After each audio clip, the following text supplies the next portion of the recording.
दीपालपुर से हमारे नुमाइंदे हाफिज़ मोहम्मद मुदस्सर सईद से हुजरा शामुकी में एक और मुबैना कत्ल वारदात।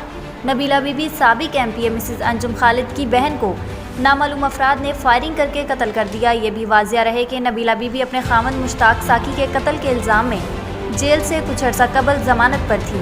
पुलिस के मुताबिक वाक़या दुश्मनी का लगता है। पुलिस ने मौका पर पहुंचकर इब्तदाई तफ्तीश शुरू कर दी।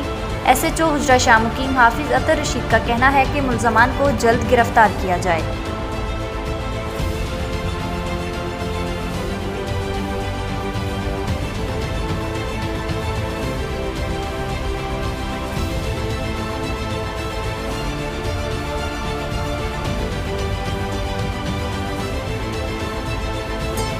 क्यों पढ़ाई का कोई हैक नहीं, बिना फिल्टर के पिक्चर नहीं, क्यों भाई के पास जवाब नहीं, क्यों नूडल्स में चीज नहीं। Did someone say cheese?